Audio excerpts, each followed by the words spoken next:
வணக்கம். இன்னைக்கு மார்க்கெட்ல என்ன நடந்ததுன்னு கொஞ்சம் ஆழமா பார்க்கலாம். ஏன் இந்தியன் மார்க்கெட்ஸ் இவ்ளோ பெரிய சரிவை சந்திச்சுது, அதுக்கு பின்னாடி என்னென்ன காரணங்கள் இருக்குன்னு விரிவா பாப்போம்.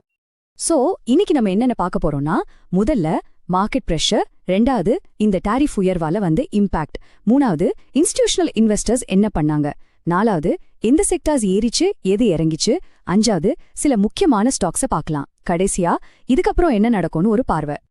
சரி வாங்க, முதல்ல மார்க்கெட்ல இந்த பிரஷரை பத்தி பார்க்கலாம். எப்படி தலால் ஸ்ட்ரீட் முழுசும் ரெட் கலர்ல மாறிச்சுன்னு பாப்போம். ஃபர்ஸ்டா நம்பர்ஸ பாப்போம்.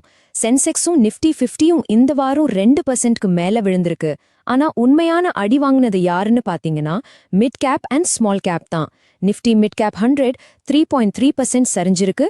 ஸ்மால் கேப் 100 3.8%க்கும் மேல. இதுல இருந்தே தெரியுது மார்க்கெட்ல ஒரு விதமான பயம் பரவிருக்குன்னு. மார்க்கெட் பிரெத் இதை இன்னும் தெளிவா சொல்லுது. பாருங்க, 1668 ஸ்டாக்ஸ் விலை குறைஞ்சிருக்கு. ஆனா வெறும் 1323 ஸ்டாக்ஸ் தான் ஏறி இருக்கு. இதை வச்சு செல்லிங் பிரஷர் எவ்வளவு ஸ்ட்ராங்கா இருந்திருக்குன்னு நம்மால புரிஞ்சுக்க முடியுது. சரி, இந்த சரிவுக்கு முக்கியமான காரணம் என்ன? அதுதான் டேரிஃப் உயர்வால ஏற்பட்ட தாக்கம். வெளியிலிருந்து வந்த எந்த ஷாக் மார்க்கெட்டை இப்படி ஆட்டி படைச்சதுன்னு பார்க்கலாம் வாங்க. இந்த ஷாக்குக்கு பேரு டேரிஃப் ட்ரெமர். சிம்பிளா சொல்லணும்னா, அமெரிக்கா நம்ம இந்திய பொருட்கள் மேல மொத்தமா 50% வரி விதிச்சிருக்காங்க. இது ஆகஸ்ட் 27ல இருந்து அமலுக்கு வந்திருக்கு. இந்த ஒரு நியூஸ் போதும் நம்ம ஃபினான்ஷியல் சிஸ்டம்ல ஒரு பெரிய டென்ஷனை உருவாக்கிடுச்சு. இதோட செயின் ரியாக்ஷன் எப்படி வேலை செய்யுதுன்னு பாருங்க. முதல்ல இந்த வரி போட்டதால நம்ம எக்ஸ்போர்ட் மேல இருந்த நம்பிக்கை குறையுது.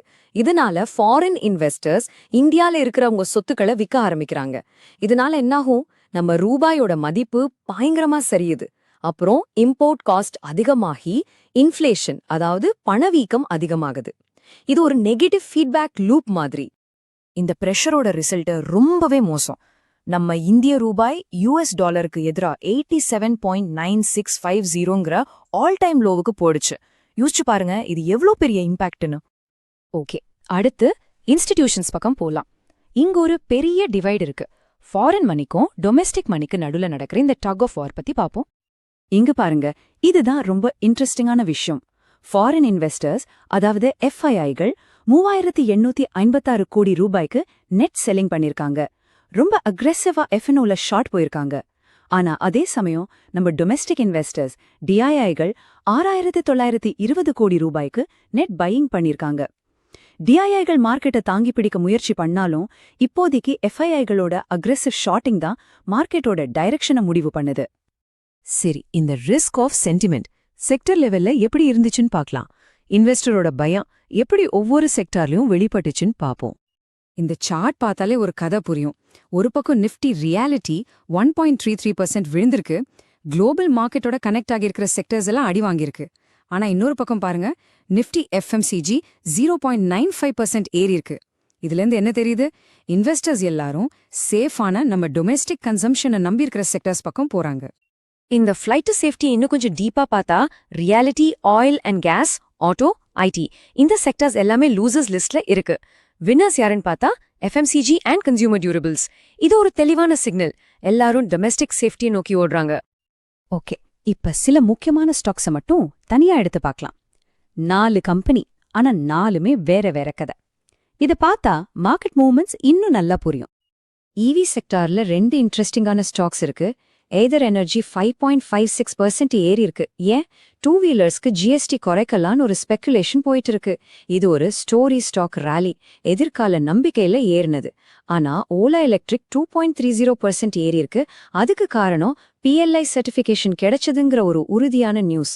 சோ ஒன்னு வெறும் ஊகம், இன்னொன்னு நடந்த உண்மை. இதுதான் ரெண்டுக்கும் உள்ள வித்தியாசம். அடுத்து ஐடிபிஐ பேங்க் ஏன் 4.5% மேல விழுந்துச்சு? அகில இந்திய வங்கி அதிகாரிகள் கூட்டமைப்பு ஒரு ஸ்டேட்மெண்ட் கொடுத்திருக்காங்க, இது மக்களின் சேமிப்பை விற்பது அப்படின்னு. இந்த பங்கு விலக்கலுக்கு இவ்ளோ பேர் எதிர்ப்பு வர்றதால மார்க்கெட் இந்த பிரைவேட்டைசேஷன்ல இருக்கிற ரிஸ்கையும் அன்சர்டனிட்டியும் கணக்கில் எடுக்க ஆரம்பிச்சிருச்சு. எஸ்ஜேவியின் ஸ்டாக் 2.81% சரிஞ்சிருக்கு. ஆனா இதுக்கு காரணம் கம்பெனி பெர்ஃபார்மன்ஸ் இல்ல, இது ஒரு டெக்னிக்கல் செல்லிங். அதாவது இந்த ஸ்டாக்க F&O செக்மெண்ட்லேருந்து நீக்கிட்டாங்க. அதனால இன்ஸ்டிடியூஷனல் இன்வெஸ்டர்ஸ் இத கட்டாயமா விற்க வேண்டியதா போச்சு. சோ எல்லா ஸ்டாக் வீழ்ச்சிக்கும் கம்பெனியோட ஃபண்டமெண்டல்ஸ் காரணம் சொல்ல முடியாதுங்கிறதுக்கு இது ஒரு நல்ல எக்ஸாம்பிள். சரி, வாங்க இப்போ பிக் பிக்சரை பார்க்கலாம். அடுத்து என்ன பண்ணலாம்? குளோபல் பயத்துக்கும் டொமெஸ்டிக் நம்பிக்கைக்கும் நடுவுல நடக்கிற இந்த போட்டியை நாம எப்படி நேவிகேட் பண்றது? மொத்தத்துல மார்க்கெட்டோட இப்போதைய நிலைமை இதுதான். ஒரு பக்கம் தொடர்ந்து குளோபல் பிரஷர் இருக்கு, இன்னொரு பக்கம் நம்ம உள்நாட்டு பாலிசிகள் ஒரு சப்போர்ட்டா இருக்குமான்ற எதிர்பார்ப்பு இருக்கு. இது ரெண்டுக்கும் நடுவுல தான் இப்போ ஒரு போராட்டம் நடந்துட்டு இருக்கு. சோ இந்த மாதிரி ஒரு வாலடைல் மார்க்கெட்ல என்ன பண்ணலாம்? சரிவுகள் வரும்போது கொஞ்சம் கொஞ்சமா நல்ல ஸ்டாக்ஸ வாங்க ஆரம்பிக்கலாம். முக்கியமா நம்ம உள்நாட்டு நுகர்வை நம்பியிருக்கிற ஹை குவாலிட்டி கம்பெனிகள் மேல கவனம் வைக்கலாம். அதே சமயம் இந்த டாரிஃப் பிரச்சனையில ஒரு தெளிவு வர வரைக்கும் கொஞ்சம் பொறுமையா இருக்கிறது ரொம்ப முக்கியம். சுருக்கமா சொல்லணும்னா, மார்க்கெட்டுங்கிறது குளோபல் பயத்துக்கும் நம்ம டொமெஸ்டிக் நம்பிக்கைக்கும் நடுவுல நடக்கிற ஒரு பெரிய போர்க்களம். இதுல அடுத்து என்ன நடக்குதுன்னு நம்ம தொடர்ந்து பார்த்துட்டே இருக்கணும். இந்திய பங்கு சந்தை அப்டேட்டுகளுக்காக சப்ஸ்கிரைப் பண்ணி பெல் ஐகானையும் கிளிக் பண்ணுங்க.